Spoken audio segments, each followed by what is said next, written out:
Nisikilize wewe mwanamume, usitake kuniharibia siku yangu. Siku yangu ni muhimu leo. Baby, leo siku yangu muhimu sana. Siku yangu ya birthday. Umeniandalia zawadi gani mpenzi wangu? Ya, najua leo ni siku yako muhimu sana. Na nimekuandalia zawadi nzuri ambayo ipo humu ndani ya mkoba.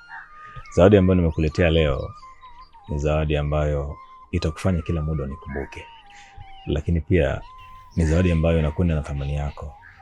Kipenzi, wewe kwangu ni muhimu na wenye thamani kubwa sana. Ndio maana nakupenda kipenzi changu.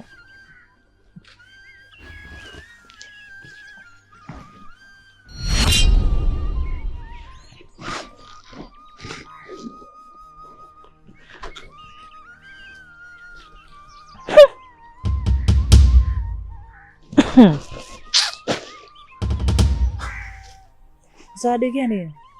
Mbona umetupa zawadi? Wewe kweli unajielewa? Mimi nakuniletea polo chafu na mipindi michafu. Zinachaji kweli wewe? Hebu niangalie kuanzia juu mpaka chini. Mimi na haja kuletea polo kama hilo chafu? Nisikilize wewe mwanamume, usitake kuniharibia siku yangu. Siku yangu ni muhimu leo. Kama ilikuwa hutaki kuniletea zawadi, usingeniletea kuliko kuniletea mipindi michafu.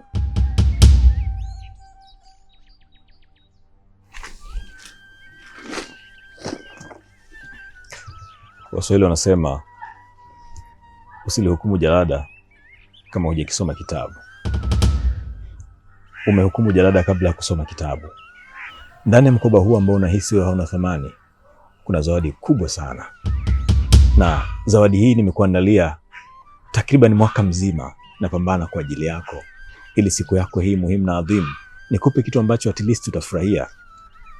Lakini sivyo vile ambavyo nimetarajia.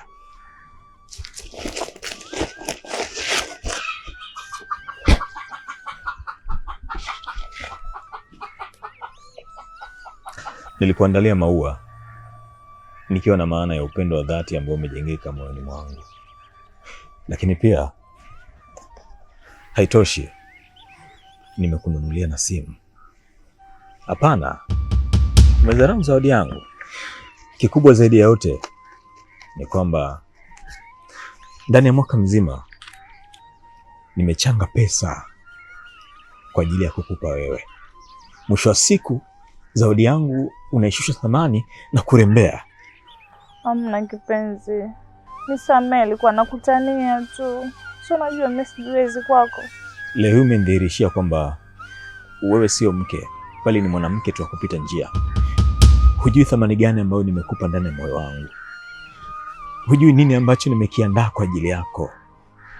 Umepoteza kitu kikubwa sana na kusikitikia. Usinifanyie hivyo Lukman. Nipe basi kipenzi changu. Unajua nimejisikia ninavyokupenda. Wewe ndio usingizi wangu basi. Nisamehe baba.